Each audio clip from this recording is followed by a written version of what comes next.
Good morning. আমরা পড়ছি structure of atom. আমরা এখনো পর্যন্ত দেখেছি যে একটা অ্যাটমের মধ্যে, একটা অ্যাটমের ভেতরে নেগেটিভ চার্জ এবং পজিটিভ চার্জের এক্সিস্টেন্স রয়েছে। এটা প্রুভ হওয়ার পর খুব স্বাভাবিকভাবেই যে প্রশ্নটা উঠে এসেছিল সেটা হচ্ছে অ্যাটমের মধ্যে এই নেগেটিভ চার্জ এবং এই পজিটিভ চার্জ কি অবস্থায় থাকে।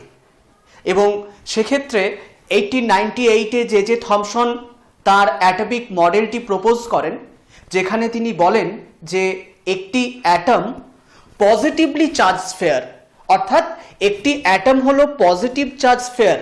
একটি অ্যাটম একটি স্ফিয়ার যার মধ্যে পজিটিভ চার্জটা ইউনিফর্মলি ছড়িয়ে আছে, আর ওই পজিটিভ চার্জটাকে নিউট্রালাইজ করার জন্য যতগুলো নেগেটিভলি চার্জড ইলেকট্রন প্রয়োজন, ঠিক ততগুলি নেগেটিভলি চার্জড ইলেকট্রন ওই পজিটিভ স্ফিয়ারের মধ্যে ইভেনলি বসানো আছে।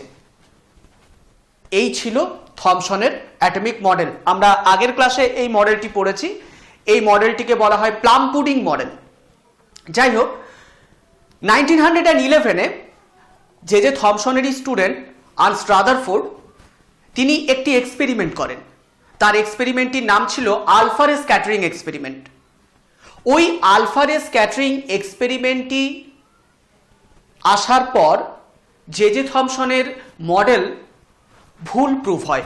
আসলে জে থমসনের মডেল দিয়ে ওই রাদারফোর্ডের আলফা রে স্ক্যাটারিং এক্সপেরিমেন্টকে এক্সপ্লেন করা যায়নি। J থমসনের model রাদারফোর্ডের alpha ray scattering এক্সপেরিমেন্টকে explain করতে ব্যর্থ হয়, ফেল করে।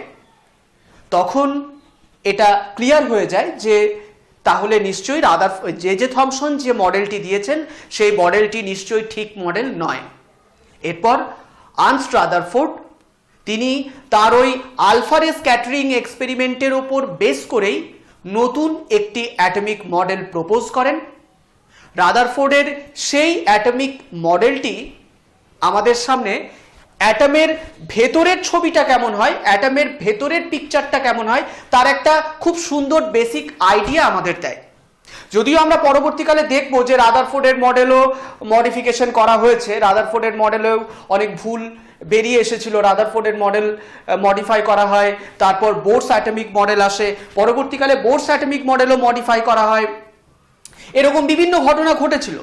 রাদারফোর্ডের যে মডেলটি রাদারফোর্ড দিয়েছিলেন এটা সম্পূর্ণ সঠিক মডেল ছিল তাও নয়, কিন্তু রাদারফোর্ডস মডেলের সাকসেসটা এখানেই যে রাদারফোর্ডের মডেল একটা অ্যাটমের ইনার পিকচারটা, একটা অ্যাটমের ভেতরের ছবিটার বেসিক আইডিয়াটা আমাদের সামনে খুব সুন্দরভাবে তুলে ধরেছিল।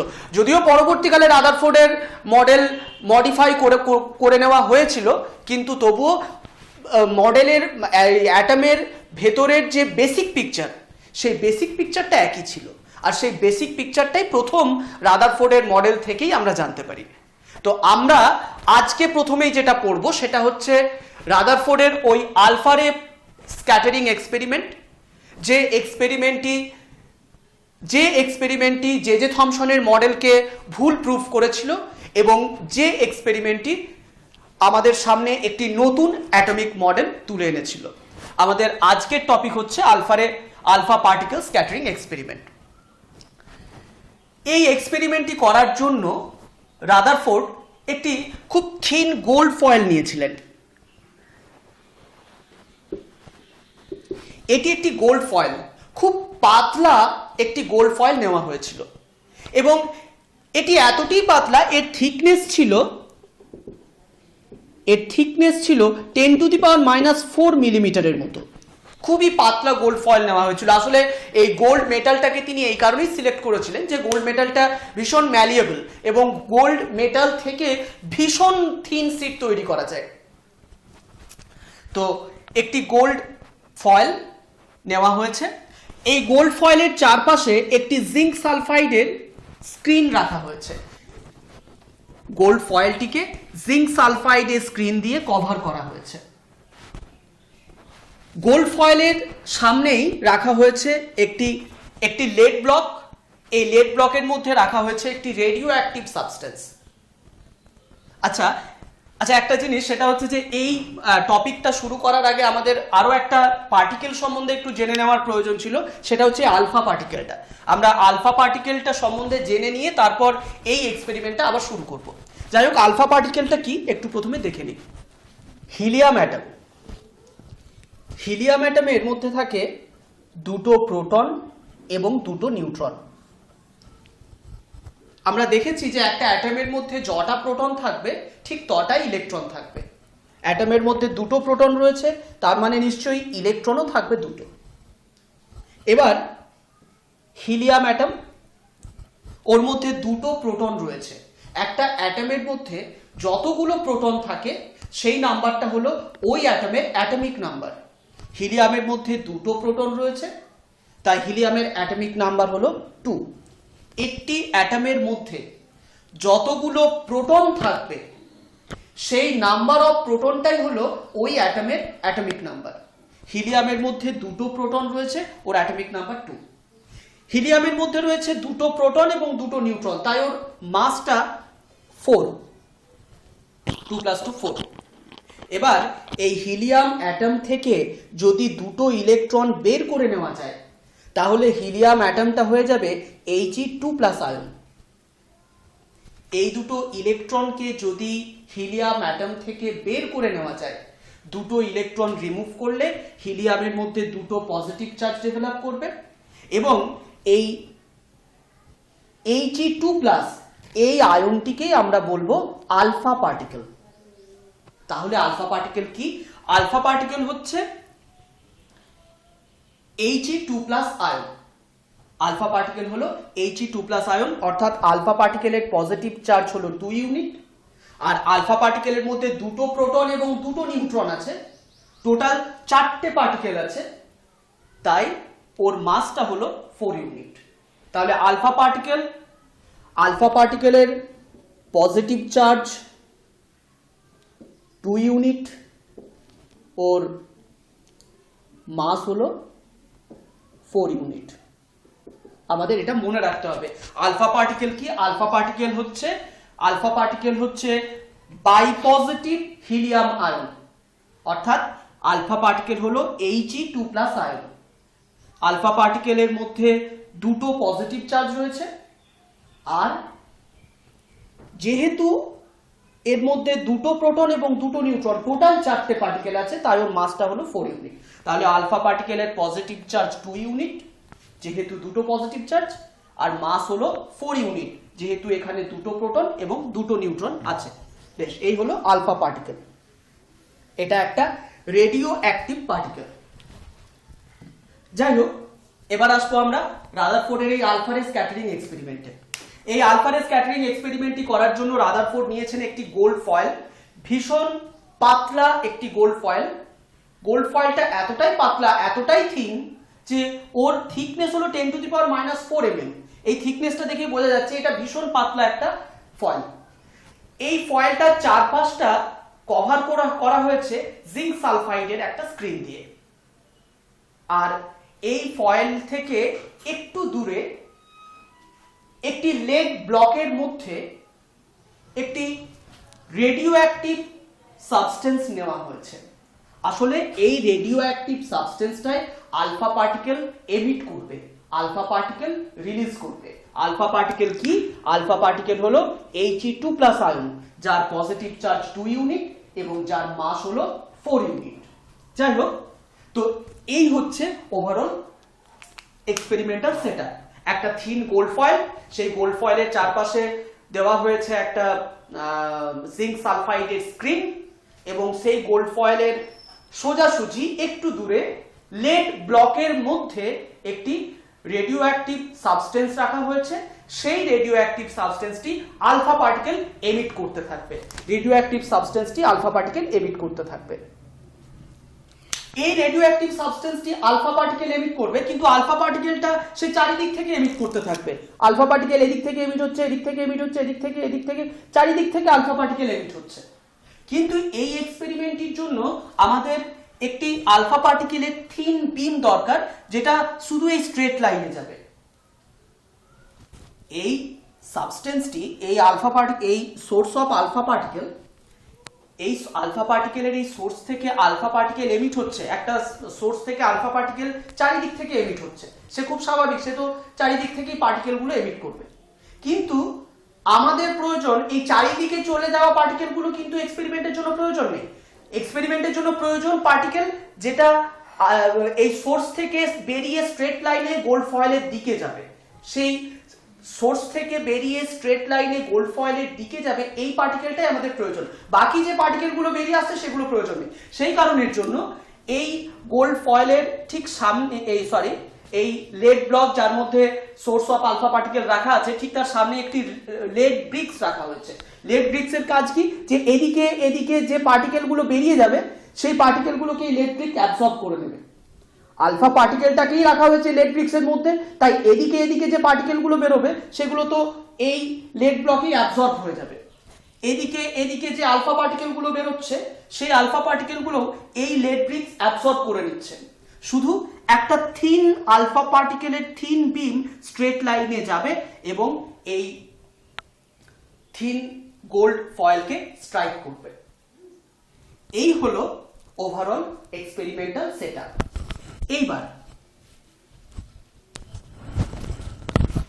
এইবারে কি হচ্ছে, রাদারফোর্ড এই যে এক্সপেরিমেন্টটি করছেন, এক্সপেরিমেন্ট করতে গিয়ে উনি দেখলেন, আচ্ছা আরেকটা কথা বলে রাখি, যে এখান থেকে আলফা পার্টিকেল স্ট্রেট লাইনে গিয়ে গোল্ড ফয়েলকে স্ট্রাইক করলো এবং গোল্ড ফয়েলকে পেনিট্রেট করে পার্টিকেলটি বেরিয়ে যায়।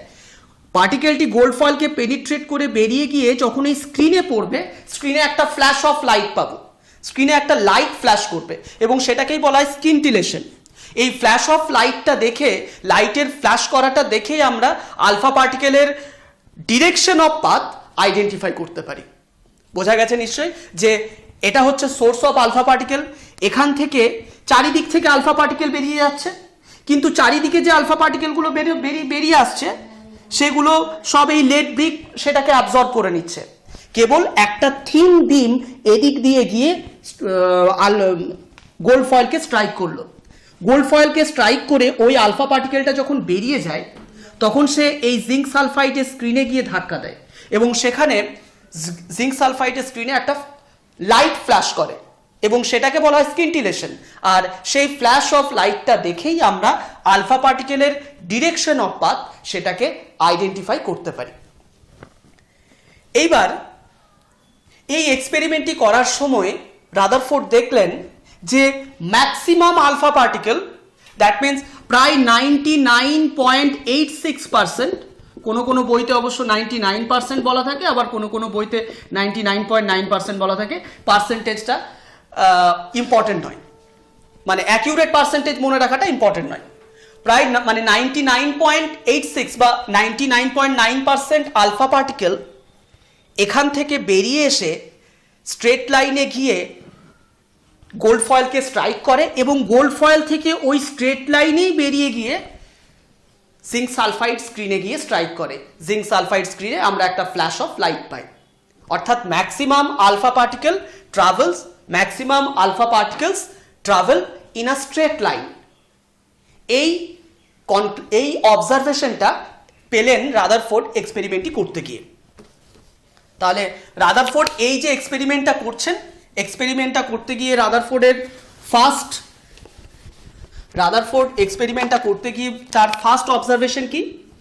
আমরা জানি যে একটা এক্সপেরিমেন্টের কতগুলো স্টেপ থাকে। ফার্স্ট স্টেপ হচ্ছে এক্সপেরিমেন্টাল সেটআপ। সেখানে তোমার এক্সপেরিমেন্ট করার জন্য যে ইনস্ট্রুমেন্টগুলো প্রয়োজন, তুমি সেই ইনস্ট্রুমেন্টগুলো কালেক্ট করেছো এবং সেই ইনস্ট্রুমেন্টগুলো যেভাবে প্রয়োজন সেভাবে সাজিয়ে নিয়েছো। সেকেন্ড স্টেপ, তুমি এক্সপেরিমেন্টটা করলে। থার্ড স্টেপ, ওই এক্সপেরিমেন্ট করার পর তুমি কিছু অবজার্ভ করবে, অর্থাৎ অবজারভেশন হলো থার্ড স্টেপ। আর তুমি যে জিনিসগুলো অবজার্ভ করছো সেই অবজারভেশনগুলো কেন হচ্ছে তার এক্সপ্লেনেশন যখন তুমি দিচ্ছ সেটা হচ্ছে কনক্লুশন। একটা এক্সপেরিমেন্টের এই চারটে স্টেপ। ফার্স্ট স্টেপে এক্সপেরিমেন্টাল সেটআপ, সেখানে তুমি এক্সপেরিমেন্ট করার জন্য যে ইনস্ট্রুমেন্টগুলো প্রয়োজন সেগুলো নিজের মতো সাজিয়ে নিয়েছো। তারপর এক্সপেরিমেন্টটি করলে, এক্সপেরিমেন্ট করার পর তুমি কিছু অবজার্ভ করবে, সেই অবজারভেশনটাই সেটা হচ্ছে থার্ড স্টেপ, অবজারভেশন। এবং সেই অবজারভেশনের পরের স্টেপ হলো কনক্লুশন। তুমি যেগুলো অবজার্ভ করছো কেন সেই অবজারভেশনগুলো আমরা পাচ্ছি তার যে এক্সপ্লেনেশন সেটাই হচ্ছে conclusion.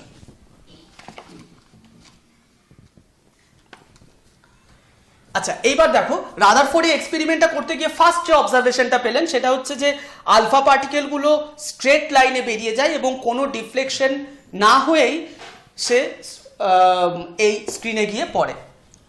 Maximum alpha particles travel in a straight line. Maximum alpha particles মানে হচ্ছে প্রায় 99.9%। Maximum alpha particles travel in a straight line. Maximum alpha particle এখান থেকে বেরিয়ে স্ট্রাইক করলো, স্ট্রাইক করে কোনো রকম কোনো ডিফ্লেকশন না হয়ে সোজা গিয়ে এখানে স্ট্রাইক করলো। সেকেন্ড, তিনি দেখলেন যে কিছু কিছু আলফা পার্টিকেল রয়েছে যারা এইভাবে স্ট্রেট লাইনে গিয়ে গোল্ড ফয়েলে স্ট্রাইক করলো, কিন্তু গোল্ড ফয়েল থেকে বেরিয়ে আসার সময় একটু বেঁকে বেরিয়ে এলো। রাদারফোর্ড দেখছেন কিছু কিছু আলফা পার্টিকেল স্ট্রেট লাইনে গিয়ে গোল্ড ফয়েলকে স্ট্রাইক করলো, কিন্তু গোল্ড ফয়েল পেনিট্রেট করে সে যখন বেরিয়ে আসে তখন সে একেবারে স্ট্রেট লাইনে বেরিয়ে না এসে একটু বেঁকে, একটু টিল্ট হয়ে বেরিয়ে আসে। তাহলে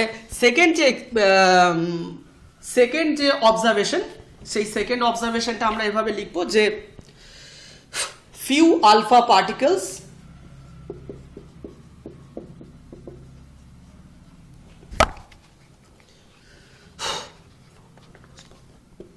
were found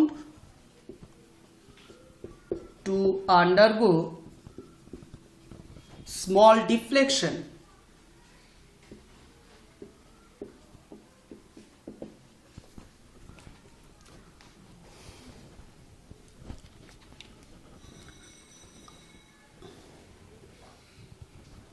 after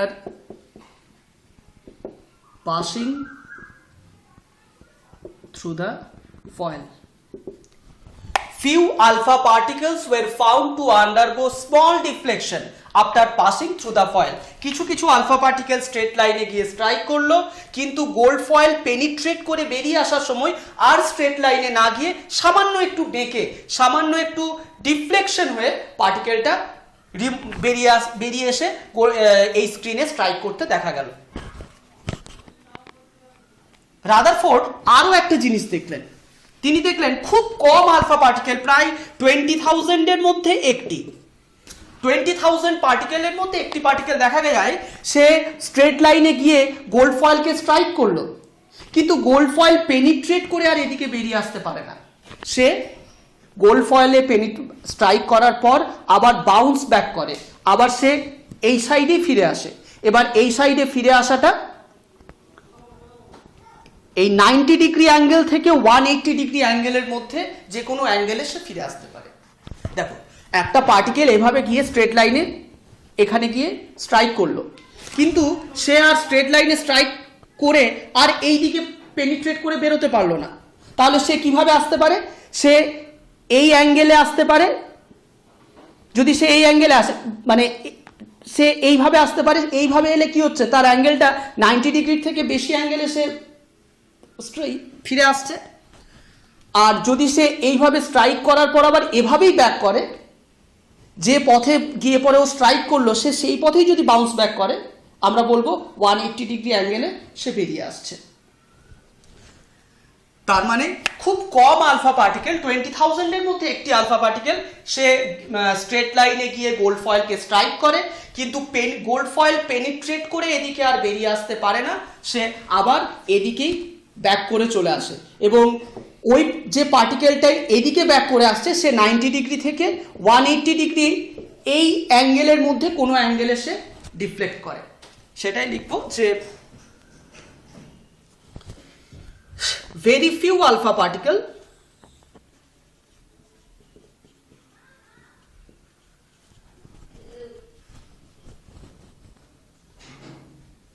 failed to penetrate the foil but deflected backward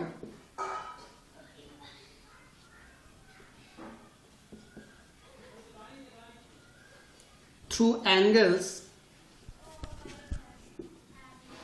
greater than 90 degree and even 180 degree.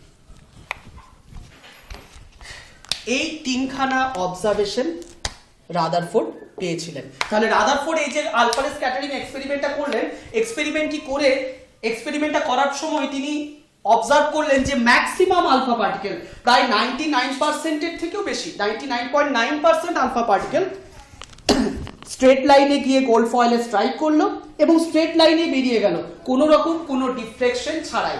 Maximum alpha particle straight লাইনে ট্রাভেল করলো কোনো রকম কোনো ডিফ্লেকশন ছাড়াই। কিছু আলফা পার্টিকেল সে স্ট্রেট লাইনে গিয়ে গোল্ড ফয়েলকে স্ট্রাইক করলো, কিন্তু গোল্ড ফয়েলকে স্ট্রাইক করার পরে ও যখন গোল্ড ফয়েল পেনিট্রেট করে এদিকে বেরিয়ে আসে, আর স্ট্রেট লাইনে না গিয়ে কিছুটা বেঁকে পরে বেরিয়ে এলো, কিছুটা ডিফ্লেকশন হয়ে সে বেরিয়ে এলো।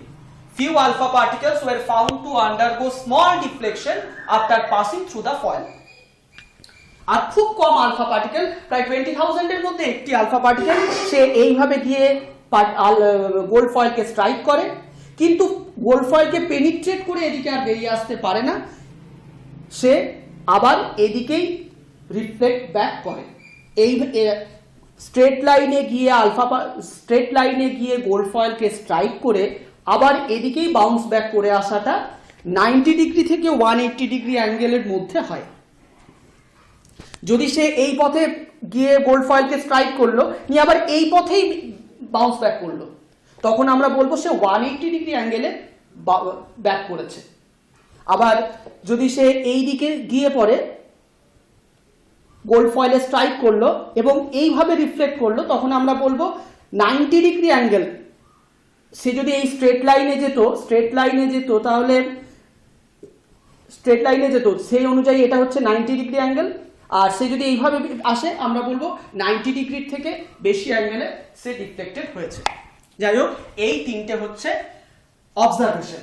ম্যাক্সিমাম আলফা পার্টিকেল স্ট্রেট লাইনে সোজা বেরিয়ে যায়, কিছু আলফা পার্টিকেল বেরিয়ে আসার সময় একটু ডিফ্লেকশন হয়, আর খুব কম আলফা পার্টিকেল গোল্ড ফয়েলে স্ট্রাইক করে পর আবার বাউন্স ব্যাক করে, আবার এই দিকেই ফিরে আসে, গোল্ড ফয়েল পেনিট্রেট করে এদিকে যেতে পারে না। এবার আমাদের দেখতে হবে এই যে তিনখানা অবজারভেশন রাদারফোর্ড পেয়েছেন, এই অবজারভেশনগুলোর কারণ কি, অর্থাৎ কেন ম্যাক্সিমাম আলফা পার্টিকেল সোজা বেরিয়ে যাচ্ছে, কেন খুব কম আলফা পার্টিকেল সামান্য একটু অ্যাঙ্গেলে ডিফ্লেক্ট করছে, এবং কেন প্রায় 20,000 এর মধ্যে একটি আলফা পার্টিকেল যে পথে যাচ্ছে আবার গোল্ড ফয়েলে স্ট্রাইক করার পর আবার বাউন্স ব্যাক করে ফিরে আসছে। এই যে তিনখানা অবজারভেশন তিনি পেয়েছেন, এই তিনখানা অবজারভেশনের কারণ কি এবার আমাদের সেগুলো দেখতে হবে। দেখো, কোনো একটা পার্টিকেল সে স্ট্রেট লাইনে ট্রাভেল করছে, এবং এই পার্টিকেলটা মাসিভ পার্টিকেল, এর মধ্যে একটা কনসিডারেবল মাস রয়েছে। এরকম একটা মাসিভ পার্টিকেল স্ট্রেট লাইনে ট্রাভেল করছে, তার স্ট্রেট লাইনে ট্রাভেল করার সময় তার মুভ করার রাস্তায় যদি অন্য কোনো মাসিভ পার্টিকেল চলে আসে, তাহলে দুজনের মধ্যে কলিশন হবে। কলিশন হওয়ার ফলে এই পার্টিকেলটা আর কিন্তু স্ট্রেট লাইনে মুভ করতে পারবে না। এবার কলিশন হওয়ার পরে সে একটু তার একটু ডিফ্লেকশন হয়ে তবে সে ট্রাভেল করবে। কিন্তু একটা পার্টিকেল যদি স্ট্রেট লাইনেই সোজা চলে যায়, তাহলে আমরা বলবো ওই পার্টিকেলটার যাওয়ার রাস্তায় অন্য কোনো পার্টিকেল এসে বাধা হয়ে দাঁড়ায়নি, খুব স্বাভাবিক। তাহলে যেহেতু রাদারফোর্ড দেখেছিলেন ম্যাক্সিমাম আলফা পার্টিকেল গোল্ড ফয়েলকে স্ট্রাইক করে কোনো রকম কোনো ডিফ্লেকশন ছাড়াই সোজা স্ট্রেট লাইনে বেরিয়ে যাচ্ছে, তার মানে নিশ্চয়ই ওই সমস্ত আলফা পার্টিকেলগুলোর মুভ করবার পথে অন্য কোনো পার্টিকেল আর বাধা হয়ে দাঁড়ায়নি। মানে ওই সমস্ত পার্টিকেলগুলোর মুভ করার রাস্তাটা ছিল ফাঁকা, এমটি। সেখান থেকে রাদারফোর্ড বললেন তাহলে নিশ্চয়ই একটা অ্যাটমের মধ্যে বেশিরভাগ স্পেসটাই এমটি, একটা অ্যাটমের মধ্যে বেশিরভাগ জায়গাটাই ফাঁকা, আর ওই অ্যাটমের মধ্যে বেশিরভাগ জায়গাটা ফাঁকা বলেই আলফা পার্টিকেলগুলো স্ট্রেট লাইনে বেরিয়ে গেছে কোনো রকম কোনো ডিফ্লেকশন ছাড়াই। অর্থাৎ ম্যাক্সিমাম আলফা পার্টিকেলের স্ট্রেট লাইনে উইদাউট এনি ডিফ্লেকশন ট্রাভেল করাটা এটা প্রুভ করলো, বা রাদারফোর্ডকে এটা এই কনক্লুশনটা আনতে বাধ্য করলো যে অ্যাটমের ভেতরের বেশিরভাগ স্পেসটাই ফাঁকা, অ্যাটমের ভেতরের বেশিরভাগ স্পেস এমটি। তাহলে রাদারফোর্ডের ফার্স্ট কনক্লুশন এটাই ছিল, রাদারফোর্ড যে এক্সপেরিমেন্টটা করছেন তার ফার্স্ট কনক্লুশন এটাই ছিল যে মোস্ট অফ দ্য স্পেস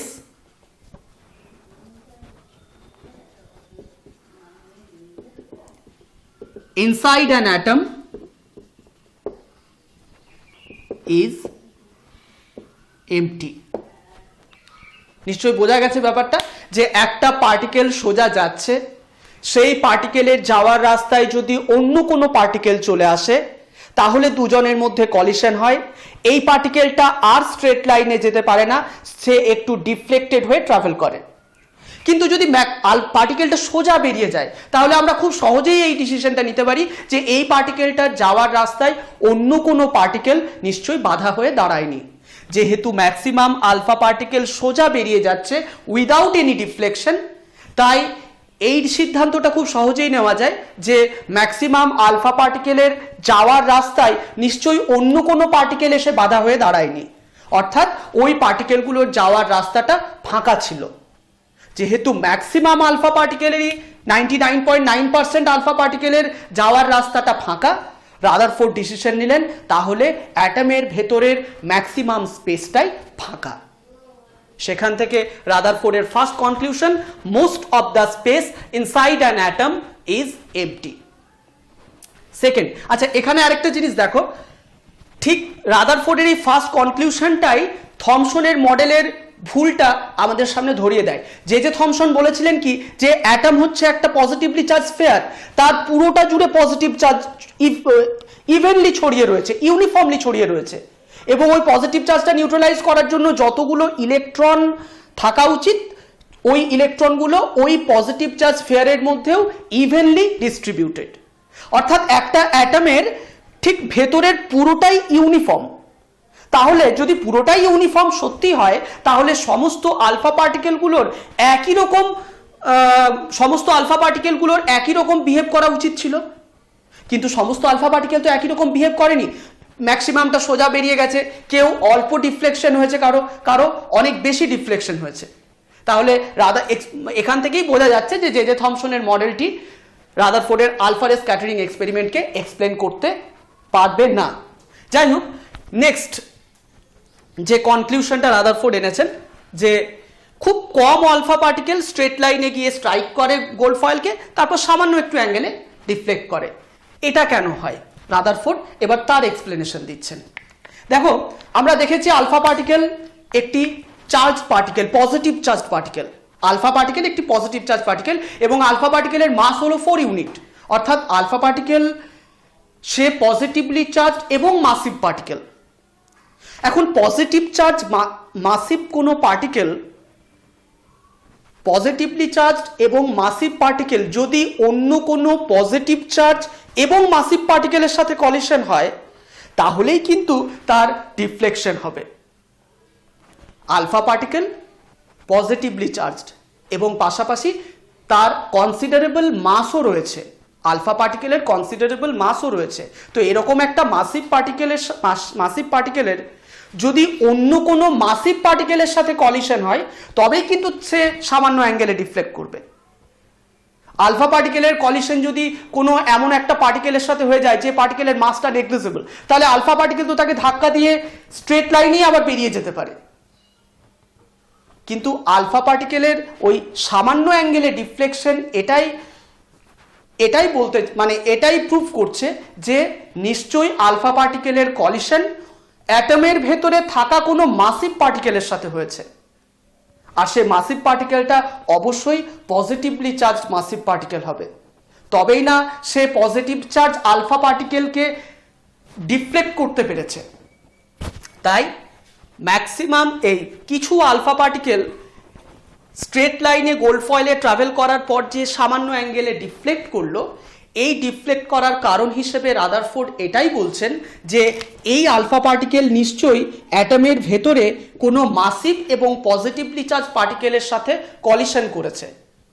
যেহেতু আলফা পার্টিকেল নিজে একটা মাসিভ পার্টিকেল তাই এবং নিজে পজিটিভ চার্জ পার্টিকেল, তাই কোনো একটা মাসিভ এবং পজিটিভ চার্জ পার্টিকেলের সাথে কলিশন হলে তবেই তার এরকম সামান্য অ্যাঙ্গেলে ডিফ্লেকশনটা সম্ভব। তাহলে এই সামান্য অ্যাঙ্গেলে ডিফ্লেকশন এটা প্রুভ করলো যে একটা অ্যাটমের ভেতরে নিশ্চয়ই কোনো পজিটিভ চার্জ মাসিভ সেন্টার রয়েছে। Alpha particles are positively charged particles having considerable mass. Alpha particle charge +2 এবং mass 4 unit. They could only be deflected by some heavy positively charged center. Deflection of few alpha particles through small angles indicated the presence of heavy positive center inside the atom. এবার last observation. Rutherford তার last যে অবজারভেশনটা পেয়েছিলেন সেখানে দেখেছিলেন যে একটা alpha particle, খুব কম alpha particle 20,000 এর মধ্যে একটি আলফা পার্টিকেল স্ট্রেট লাইনে গেল, গোল্ড ফয়েলে স্ট্রাইক করে আবার বাউন্স ব্যাক করলো। রাদারফোর্ড বললেন নিশ্চয়ই এই ক্ষেত্রে যে আলফা পার্টিকেলটা স্ট্রেট লাইনে গিয়ে আবার বাউন্স ব্যাক করছে সেটা নিশ্চয়ই অ্যাটমের মধ্যে থাকা ওই হেভি পজিটিভ চার্জ সেন্টারের সাথে নিশ্চয়ই তার মুখোমুখি ধাক্কা হয়েছে। মুখোমুখি ধাক্কা হওয়ার জন্য সে এভাবে বাউন্স ব্যাক করেছে। দেখো, একটা অ্যাটমের মধ্যে রয়েছে একটা পজিটিভ চার্জ হেভি পার্টিকেল। সেই পজিটিভ চার্জ হেভি পার্টিকেলটার সাথে একটি পজিটিভ চার্জ পার্টিকেলের মুখোমুখি, পজিটিভ চার্জ মাসিভ পার্টিকেলের মুখোমুখি কলিশন হলো। এই মুখোমুখি কলিশন হওয়ার ফলে সে বাউন্স ব্যাক করবে। কিন্তু কোনো একটা আলফা পার্টিকেল যদি একটু ওপর দিয়ে যায়, সে এই পজিটিভ অ্যাটমের মধ্যে থাকা এই পজিটিভ চার্জ মাসিভ পার্টিকেলটার সাথে তার কলিশন হয়ে সে কিন্তু বাউন্স ব্যাক করবে না, সে একটু ডিফ্লেকশন হয়ে সে বেরিয়ে যাবে। বোঝা যাচ্ছে নিশ্চয়ই? তাহলে কোনো একটা অ্যাটমের মধ্যে রয়েছে একটা positive charge heavy particle, alpha particle তার সঙ্গে গিয়ে মুখোমুখি ধাক্কা খেলো, মুখোমুখি ধাক্কা হলে তবেই সে বাউন্স ব্যাক করবে।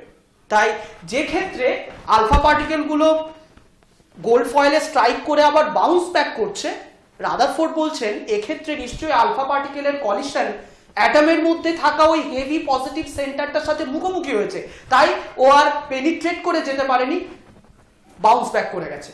এবং যেহেতু খুব কম আলফা পার্টিকেল, প্রায় 20,000 এর মধ্যে একটি আলফা পার্টিকেল এভাবে বাউন্স ব্যাক করে, তাই রাদারফোর্ড বলছেন নিশ্চয়ই ওই পজিটিভ চার্জ হেভি সেন্টারটা অ্যাটমের মধ্যে খুব অল্প জায়গা জুড়ে রয়েছে, সেই জন্যই খুব কম আলফা পার্টিকেল বাউন্স ব্যাক করছে। যদি ওই পজিটিভ চার্জ হেভি সেন্টারটা অনেকখানি জায়গা জুড়ে থাকতো তাহলে অনেকগুলো আলফা পার্টিকেলের সাথে ওই সেন্টারটার মুখোমুখি কলিশন হতো, হেড অন কলিশন হতো এবং অনেকগুলো আলফা পার্টিকেল বাউন্স ব্যাক করতো। সেটা তো প্র্যাকটিক্যালি হচ্ছে না। খুব কম আলফা পার্টিকেল, 20,000 এর মধ্যে একটি আলফা পার্টিকেল ধাক্কা পেয়ে বাউন্স ব্যাক করছে। তাই রাদারফোর্ড ডিসিশন নিলেন নিশ্চয়ই অ্যাটমের ভেতরে ওই যে পজিটিভ সেন্টারটা রয়েছে, ওই পজিটিভ সেন্টারটা নিশ্চয়ই অনেকটা জায়গা জুড়ে নেই, খুব অল্প জায়গা জুড়ে রয়েছে। সেই জন্যই একটা মাত্র আলফা পার্টিকেল, 20,000 এর মধ্যে একটি আলফা পার্টিকেলই বাউন্স ব্যাক করে। তাহলে এর পরের যেটা আমরা লিখব সেটা হচ্ছে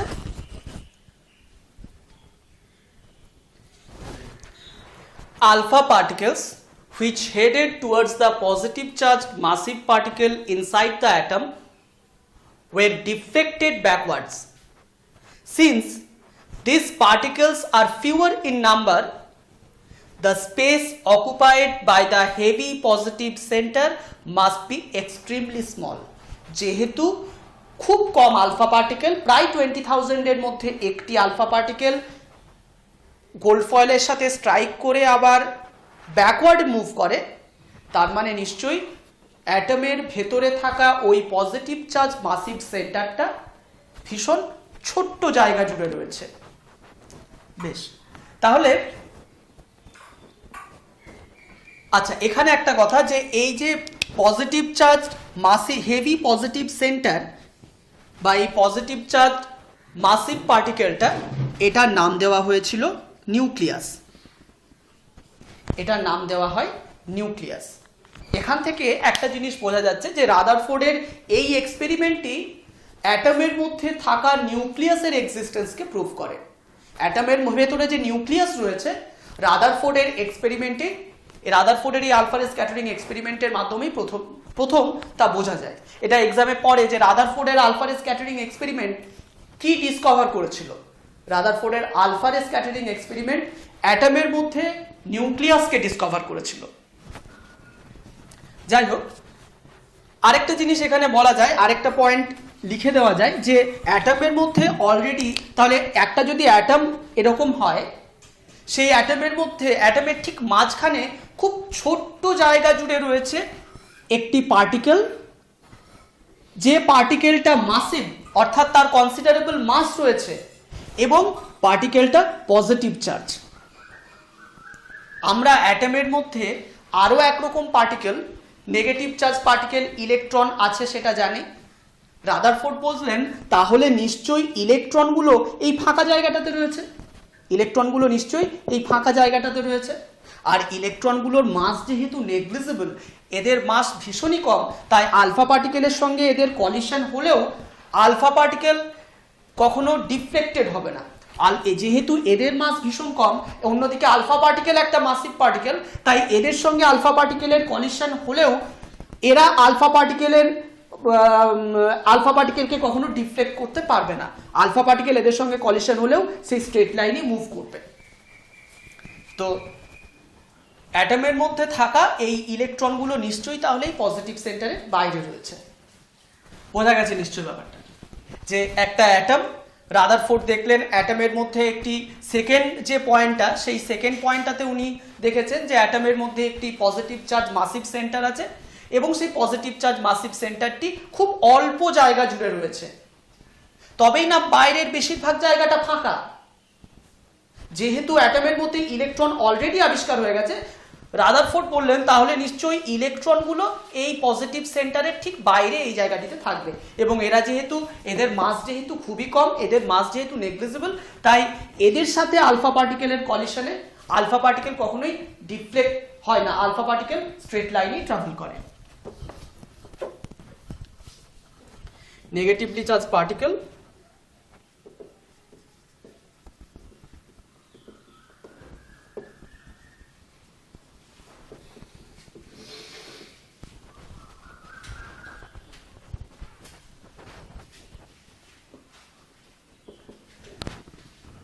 must remain outside the nucleus.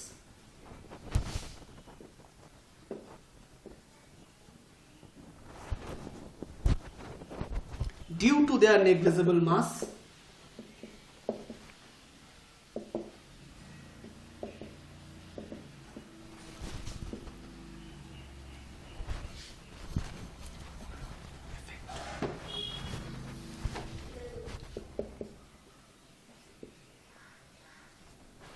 they could not affect the passage of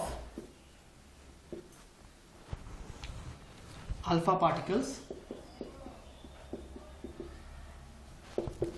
through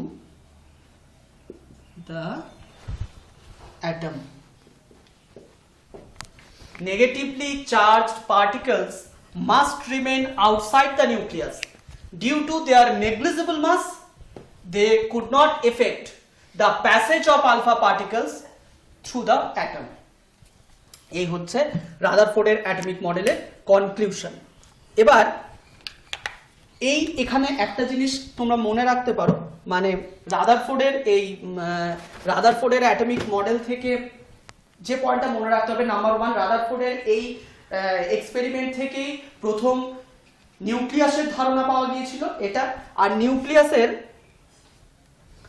নিউক্লিয়াসের রেডিয়াস 10⁻³ সেন্টিমিটার এই অর্ডারে হয়। এই ইনফরমেশনটা মনে রাখতে হবে যে নিউক্লিয়াসের রেডিয়াস 10⁻⁻13 সেন্টিমিটার এই অর্ডারে হয়, এটা তোমরা লিখে নিও।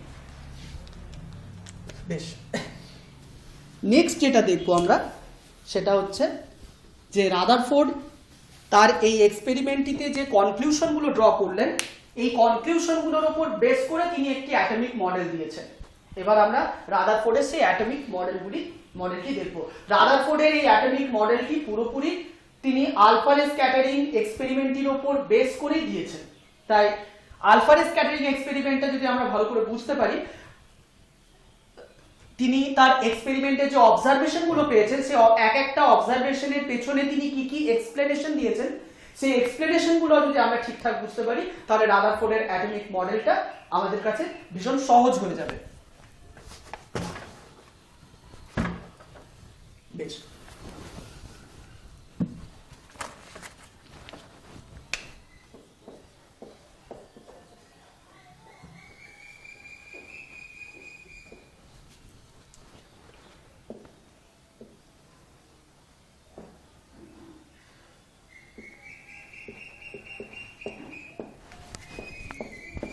দেখো Rutherford's nuclear model of atom.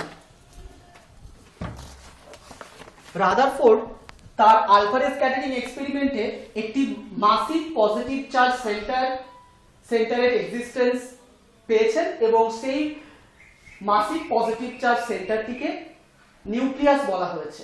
আর সেই মাসিভ পজিটিভ চার্জ সেন্টারটি অ্যাটমের মধ্যে খুব অল্প জায়গা জুড়ে রয়েছে। সেটাই রাদারফোর্ড বললেন যে all atoms contain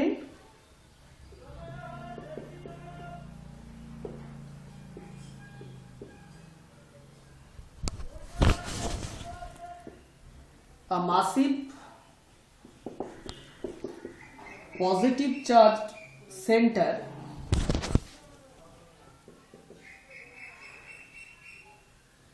called nucleus.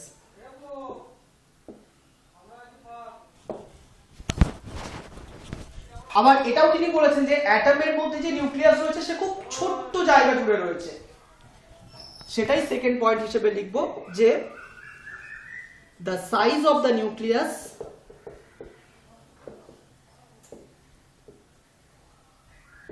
is extremely small as compared to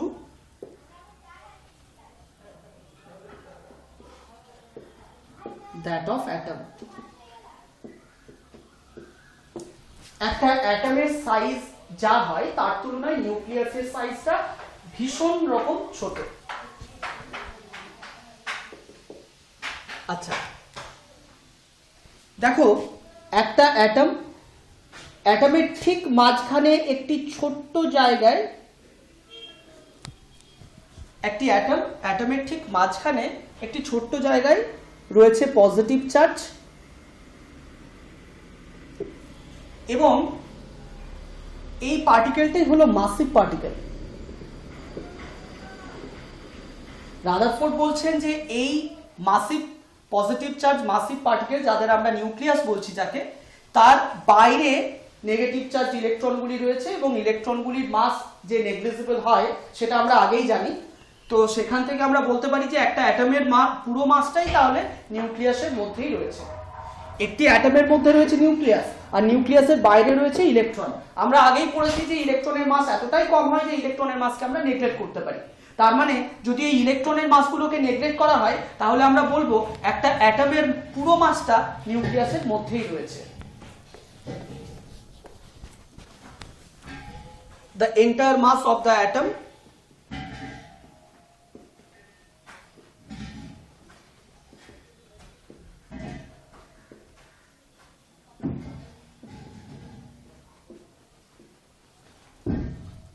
is concentrated at the nucleus.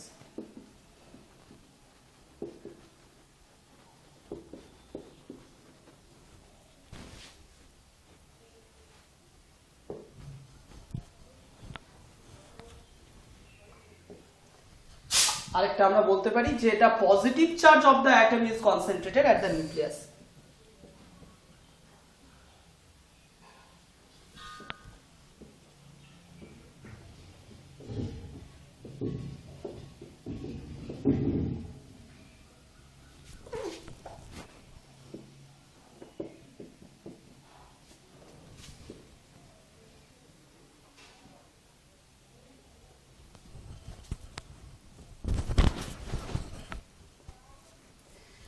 আচ্ছা, এবার একটা জিনিস দেখো, একটা অ্যাটমের ঠিক মাঝখানে রয়েছে নিউক্লিয়াস। অ্যাটমের সমস্ত মাস এই নিউক্লিয়াসের মধ্যে রয়েছে, আর এই নিউক্লিয়াসটি পজিটিভ চার্জ। নিউক্লিয়াসের বাইরের এই পার্টটিকে তোমাদের মনে রাখতে হবে যে এই বাইরের পার্টটিকে বলা হয় এক্সট্রা নিউক্লিয়ার পার্ট। রাদারফোর্ড বলেছেন যে এই এক্সট্রা নিউক্লিয়ার পার্টের মধ্যেই ইলেকট্রনগুলো থাকে। ইলেকট্রনের মাস ভীষণ নেগলিজিবল, সেই জন্য ও আলফা পার্টিকেলের মুভমেন্টটাকে বা প্যাসেজ অফ আলফা পার্টিকেলকে কোনোভাবে এফেক্ট করে না। অর্থাৎ এদের সঙ্গে ধাক্কা হলেও আলফা পার্টিকেলগুলো কোনো রকম কোনো ডিফ্লেকশন দেখা যায় না, যেহেতু আলফা পার্টিকেল মাসিভ পার্টিকেল, অন্যদিকে এদের মাস নেগলিজিবল। যাই হোক, এবার দেখো একটা অ্যাটম, তার মাঝখানে রয়েছে একটি পজিটিভ সেন্টার, আর তার চারপাশে রয়েছে নেগেটিভ চার্জ ইলেকট্রন। এই পজিটিভ এবং পজিটিভ চার্জ নিউক্লিয়াস এবং নেগেটিভ চার্জ ইলেকট্রন, এদের মধ্যে ফোর্স অফ অ্যাট্রাকশন খুব স্বাভাবিক। এই nucleus positive charge, electron negative charge, তাই তাদের মধ্যে একটা ফোর্স অফ অ্যাট্রাকশন হবে। যেহেতু নিউক্লিয়াস মাসিভ পার্টিকেল, অন্যদিকে নেগেটিভলি চার্জ ইলেকট্রনের মাস নেগলিজিবল, তাই এই ফোর্স অফ অ্যাট্রাকশনের জন্য ইলেকট্রনগুলোর নিউক্লিয়াসের দিকে এগিয়ে যাওয়া উচিত। Nucleus positive charge, electron negative charge, দুজনে অপোজিট চার্জ, তাই তাদের মধ্যে একটা ফোর্স অফ অ্যাট্রাকশন কাজ করবে। আর যেহেতু নিউক্লিয়াসটা মাসিভ পার্টিকেল এবং ইলেকট্রনের মাস নেগলিজিবল, খুব স্বাভাবিক এই ফোর্স অফ অ্যাট্রাকশনের জন্য নিশ্চয়ই এই নেগলিজিবল মাসের ইলেকট্রনটাই নিউক্লিয়াসের দিকে এগিয়ে যাবে এবং নিউক্লিয়াসে গিয়ে পড়বে। একইভাবে এই ইলেকট্রন, এও নেগেটিভ চার্জ, এও নিউক্লিয়াসের সাথে একটা ফোর্স অফ অ্যাট্রাকশন ফিল করবে। সেই ফোর্স অফ অ্যাট্রাকশনে এরও নিউক্লিয়াসে গিয়ে পড়ার কথা, এরও একইভাবে নিউক্লিয়াসে গিয়ে পড়ার কথা, এরও তাই। অর্থাৎ নিউক্লিয়াসের বাইরে যে ইলেকট্রনগুলো আছে, সেই ইলেকট্রনগুলো যেহেতু পজিটিভ চার্জ নিউক্লিয়াসের সাথে একটা ফোর্স অফ অ্যাট্রাকশনে ইনভলভ রয়েছে, ওই ফোর্স অফ অ্যাট্রাকশনের জন্য এদের নিউক্লিয়াসে গিয়ে পড়ার কথা। তাহলে তো বাইরে কোনো ইলেকট্রন থাকারই কথা নয়, কিন্তু নিউক্লিয়াসের বাইরে ইলেকট্রন থাকে, সেটা কিভাবে সম্ভব?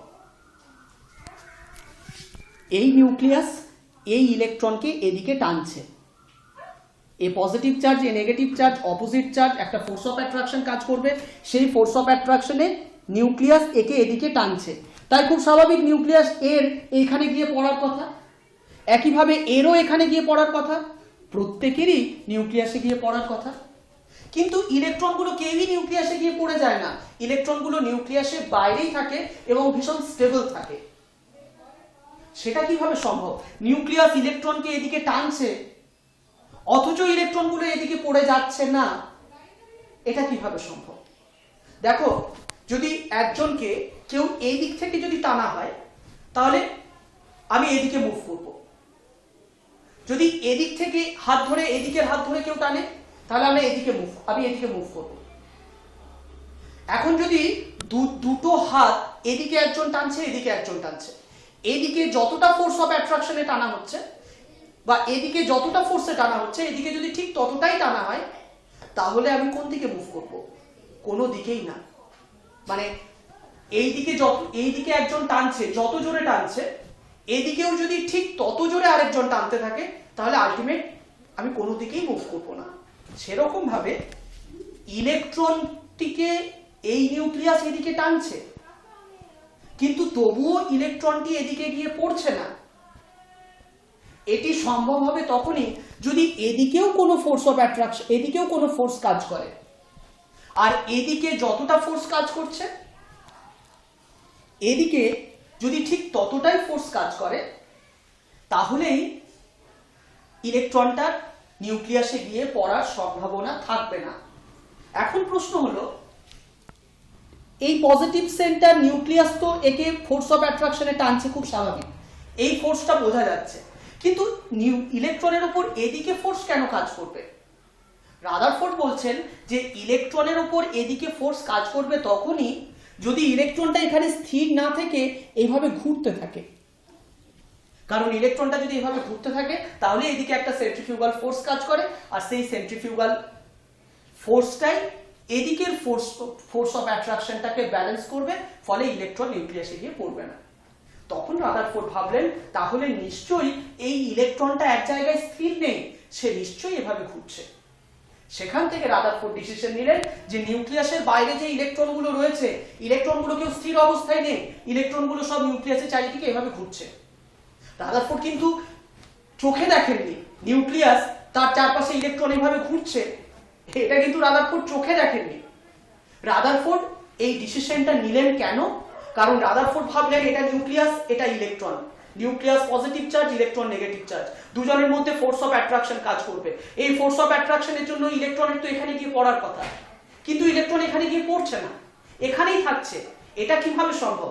তখন রাদারফোর্ড ভাবলেন এটা সম্ভব হবে তখনই যদি এদিকে এক ফোর্স কাজ করার পাশাপাশি অপোজিট সাইডেও একটা ফোর্স কাজ করে, আর এদিকে যতটা ফোর্স কাজ করছে ইলেকট্রন আর নিউক্লিয়াসের মধ্যে, অপোজিট সাইডে যদি ততটাই ফোর্স কাজ করে। এখন বাইরের দিকে কি ফোর্স কাজ করবে? রাদারফোর্ড বললেন বাইরের দিকে ফোর্স তো কাজ করবে, যদি ইলেকট্রনটা এই জায়গায় স্থির না থেকে ঘুরতে থাকে তাহলে বাইরের দিকে সেন্ট্রিফিউগাল ফোর্স কাজ করবে।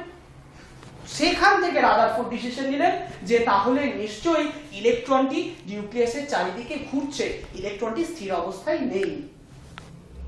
তাহলে আমাদের নেক্সট যে পয়েন্টটা আমরা লিখবো সেটা হচ্ছে যে the electrostatic force of attraction between the electrons and the nucleus is balanced by the centrifugal force of the electrons revolving around the atom. অর্থাৎ একটা নিউক্লিয়াস, একটা electron, nucleus positive charge, electron negative charge, তাদের মধ্যে একটা force of attraction কাজ করবে। এই force of অ্যাট্রাকশনটার জন্য ইলেকট্রনটা নিউক্লিয়াসে গিয়ে পড়ার কথা, কিন্তু ইলেকট্রন নিউক্লিয়াসে গিয়ে পড়ে না। কেন? কারণ ইলেকট্রন নিউক্লিয়াসের চারিদিকে রিভলভ করছে। এই রিভলভ করার জন্য ইলেকট্রনটার উপর বাইরের দিকে একটা ফোর্স কাজ করছে, যেটাকে সেন্ট্রিফিউগাল ফোর্স বলবো। এই সেন্ট্রিফিউগাল ফোর্স এবং এই নিউক্লিয়ার ফোর্স অফ অ্যাট্রাকশন, এই দুটো equal in magnitude but opposite in direction, সেই জন্য একে অন্যকে ব্যালেন্স করছে এবং ইলেকট্রন নিউক্লিয়াসে গিয়ে পড়ছেও না, বাইরেও ছিটকে যাচ্ছে না। আর নেক্সট যে পয়েন্টটা লেখা হয়েছে, most of the space inside an atom is MT.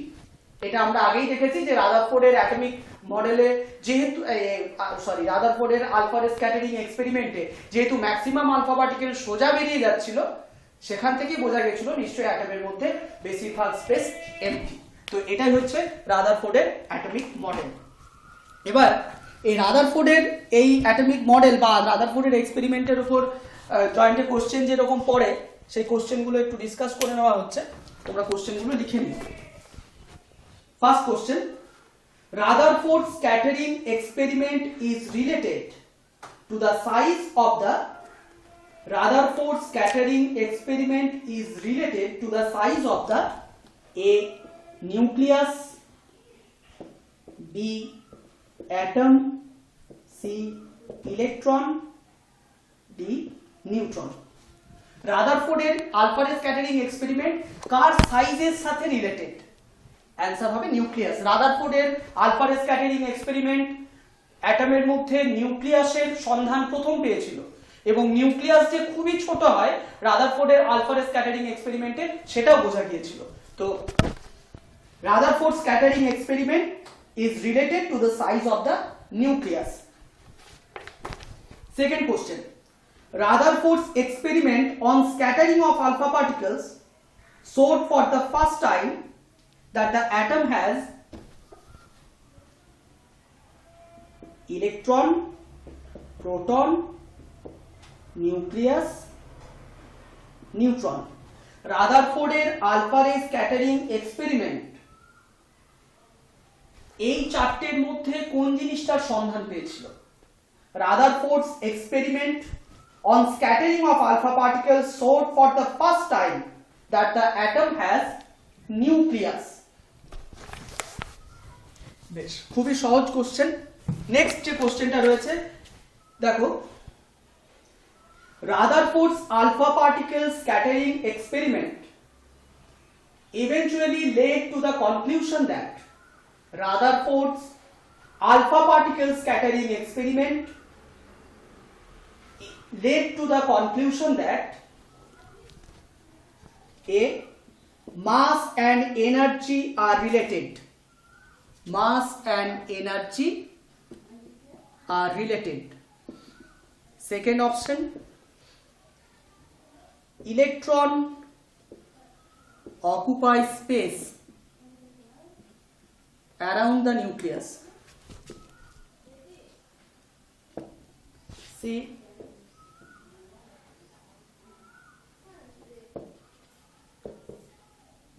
neutrons are buried deep in the nucleus.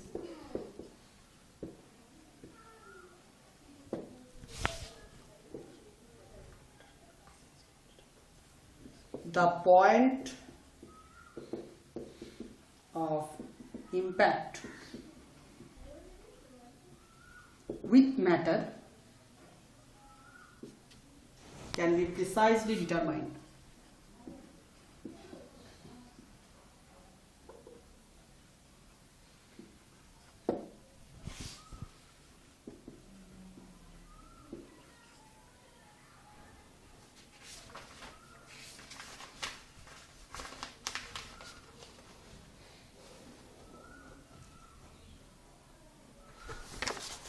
তাহলে Rutherford's alpha particle scattering experiment কোন কনক্লুশনটা এনেছিল? Mass and energy are related, নাকি electron occupy space around the nucleus, নাকি neutrons are buried deep in the nucleus, নাকি the point of impact with matter can be precisely determined. এখানে একটা কথা বলে রাখি যে Rutherford alpha ray scattering experiment করছেন 1911 1911 সালে। নিউট্রন আবিষ্কার হয়েছিল 1932 সালে। 1932 তে রাদারফোর্ডেরই স্টুডেন্ট জেমস চ্যাডউইক একটি স্ক্যাটারিং এক্সপেরিমেন্টের মধ্যে দিয়ে নিউট্রন ডিসকভার করেছিলেন 1932 তে। তাহলে খুব স্বাভাবিক যে আলফা রে স্ক্যাটারিং এক্সপেরিমেন্ট 1911 এ যখন রাদারফোর্ড করছেন তখন নিউট্রন আবিষ্কারের কথা জানা ছিল না। তাহলে neutrons are buried deep in the nucleus, এটা রাদারফোর্ডের মডেল থেকে কখনোই জানা সম্ভব নয়। অ্যান্সার কি হবে? রাদারফোর্ডের আলফা রে স্ক্যাটারিং এক্সপেরিমেন্ট এবং রাদারফোর্ডের অ্যাটমিক মডেলটা যদি ভালোভাবে পড়া থাকে তাহলে খুব সহজেই অ্যান্সারটা দেওয়া যায় যে electron occupy space around the nucleus, এটা হচ্ছে answer. Next question,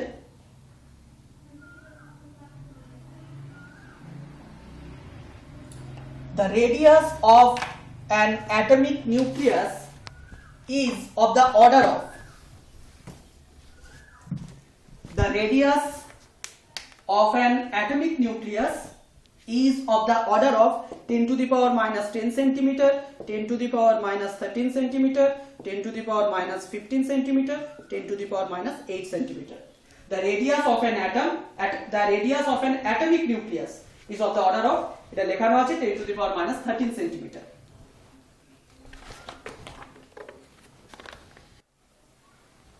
Rutherford's experiment, which established the nuclear model of an atom, used a beam of Rutherford তার এক্সপেরিমেন্টে কিসের বিম ইউজ করেছিলেন? Beta particle, gamma particle, helium atom, helium nuclei. Rutherford তার এক্সপেরিমেন্টে কিসের beam use করেছিলেন? Beta particle, gamma ray, helium atom এবং helium nuclei. আমরা জানি রাদারফোর্ডের এক্সপেরিমেন্টের নাম হচ্ছে আলফা পার্টিকেল স্ক্যাটারিং এক্সপেরিমেন্ট। এবং আলফা পার্টিকেল কি? আলফা পার্টিকেল হলো He2+ আয়ন, অর্থাৎ আলফা পার্টিকেল হলো হিলিয়াম নিউক্লিয়াই। দেখো, এটা হলো অ্যাটম, অ্যাটমের ঠিক মাঝখানে রয়েছে নিউক্লিয়াস, নিউক্লিয়াসের মধ্যে রয়েছে দুটো প্রোটন এবং দুটো নিউট্রন। দুটো প্রোটন রয়েছে, তাই বাইরে ইলেকট্রনও থাকবে দুটো। আমরা জানি যটা প্রোটন তটা ইলেকট্রন। তাহলে একটা হিলিয়াম অ্যাটম, তার নিউক্লিয়াসে রয়েছে দুটো প্রোটন এবং দুটো নিউট্রন, আর নিউক্লিয়াসের বাইরে রয়েছে দুটো ইলেকট্রন। এই দুটো ইলেকট্রন যদি রিমুভ করে দেওয়া হয় তখন তৈরি হবে He2+ আয়ন। এই He2+ আয়নটাই হলো আলফা পার্টিকেল। তার মানে আলফা পার্টিকেলের মধ্যে রয়েছে হিলিয়ামের নিউক্লিয়াসটি, অর্থাৎ আলফা পার্টিকেল হলো হিলিয়াম নিউক্লিয়াই, তাই এর অ্যান্সার হলো helium nuclei.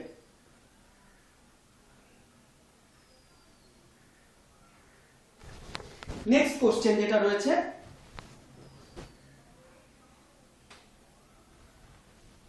when alpha particles are sent through a thin metal foil, when alpha particles are sent through a thin metal foil, most of the alpha particles go straight through the foil without any deflection. This is because চারটে option, রাদারফোর্ডের alpha ray scattering এক্সপেরিমেন্টে maximum alpha particle straight লাইনে বেরিয়ে গিয়েছিল। তার কারণ কি ছিল? তার কারণ first, alpha particles are much heavier than electron.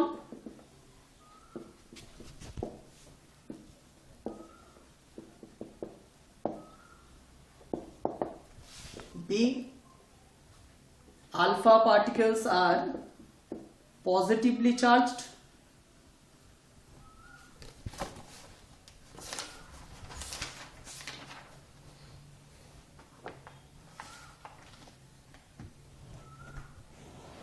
Most part of an atom is empty space. Most part